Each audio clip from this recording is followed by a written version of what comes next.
What we can do to make our life more alive and exciting is very important because we have this life as a gift, just like a person who wins a lottery ticket with a huge prize. In our case, this prize is life, and we happen to have it as just a sheer luck,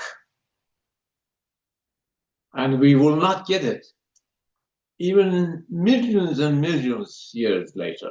Never. That was only one chance and one journey of life.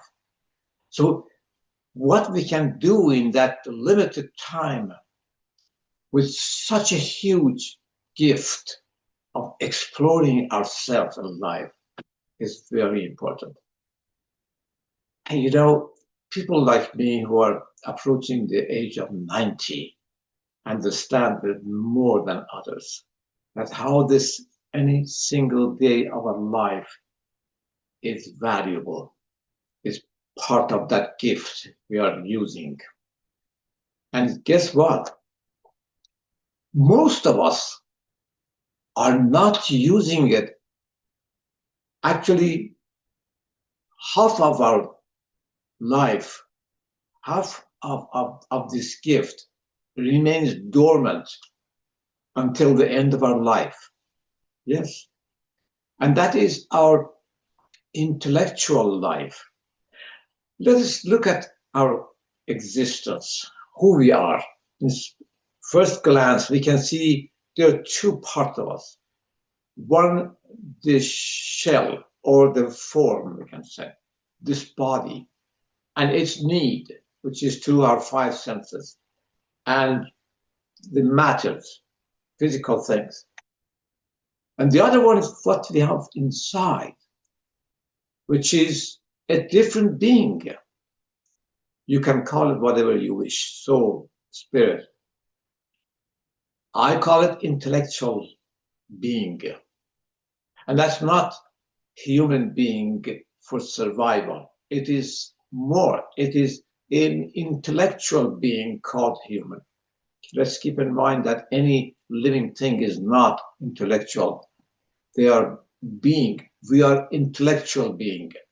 And that intellectual being is, in fact, not needing the body and five senses and the pleasure that comes from five senses. It has its own pleasure and its own life and its own breathing, which is the thinking, exploring, examining, creating, and most important, exploring self and others. So in reality, if we look, all of us, to some extent, we keep this inner side, that intellectual being, neglected, ignored, inactive. The fact that we think on a daily basis for our life, which is the life of our being for survival, is not the one. This life of intellectual being is entirely different. It is a life of growing intellectually. So let us refer to that word of intellectual being. Maybe it comes to your mind, intellectual being, as those people are all the time working, reading academically or involved in busy with their memories or stories or learning. That's not intellectual life. The intellectual life starts only when we start thinking and questioning, criticizing, examining, and verifying. Or in other words, in thinking independently. And that doesn't matter who you are, what age, what gender, what nationality, what race, when you are thinking independently. And when we start thinking, not following, not copying, not just watching and collecting in our mind, but thinking to examine everything new, every day new things, then we are becoming intellectual being. But there is one more need, one more, in fact, element that should not be missed. And without that, we cannot live intellectually, cannot be ourselves. That is what? Opening our mind to others' mind and intellectual life. It's a very important, again, uh, fact of life.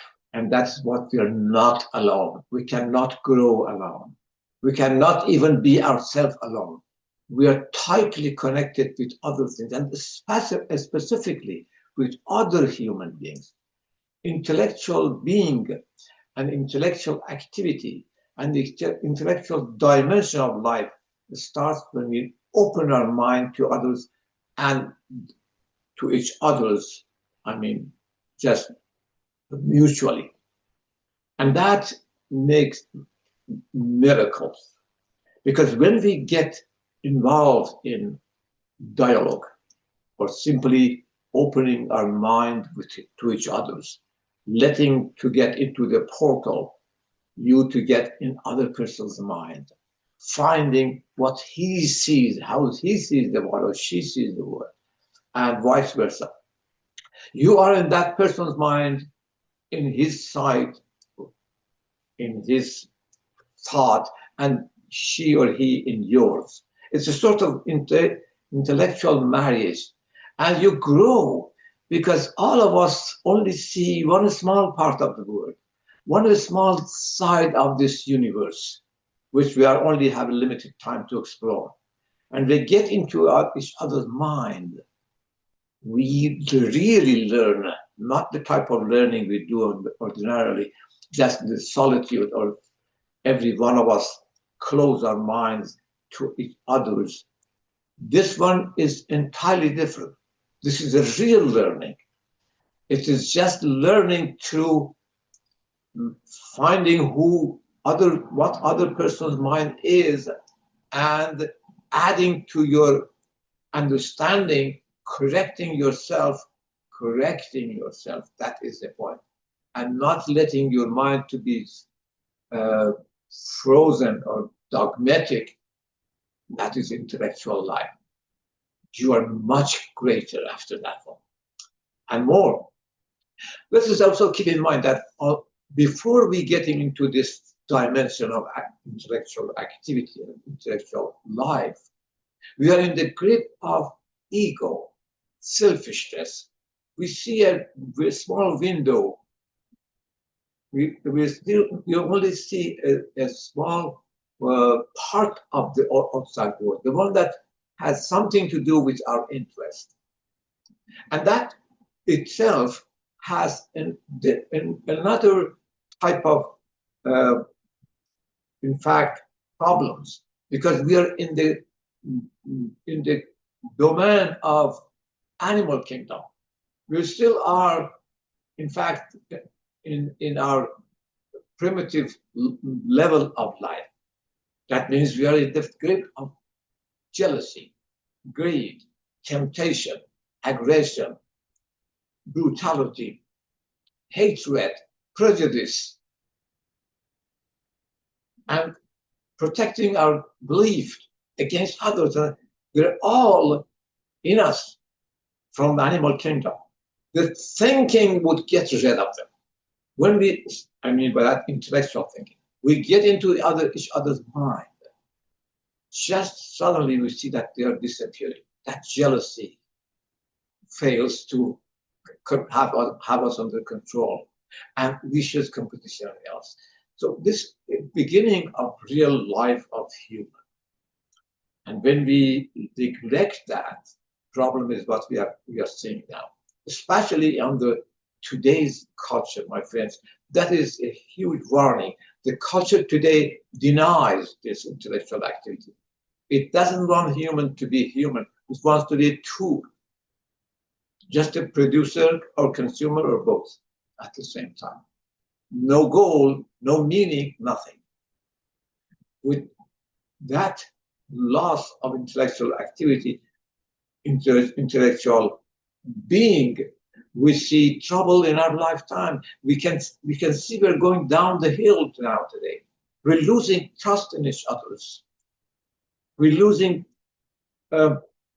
the human relations, human values, trustworthiness, truthfulness, civic virtues, social responsibilities. You see, how much we have problem with corruption in the highest level of political leaders nowadays. We see that family institutions breaking down. We see juvenile crime. We see rise of high-tech crimes. What do you think is the root of it?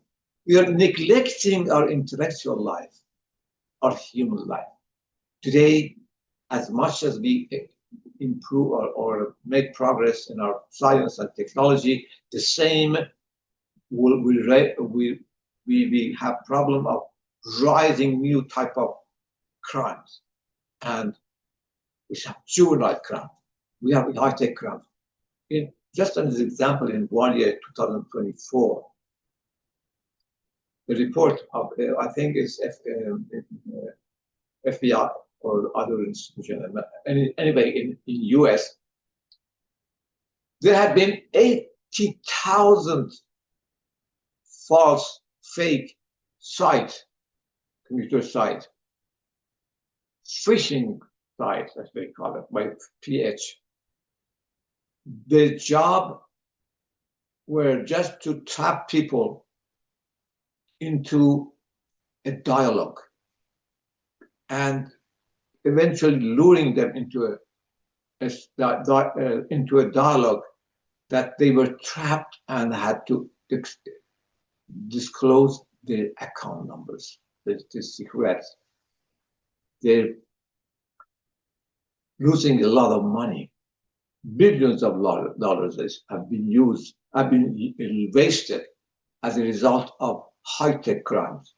And we can see the repeat offenders. You know, in US, people who go in jail for problem they had or other different way, but the criminal, when they are out, instead of becoming a better citizen, they repeated 80% of them within 10 years. They do it again.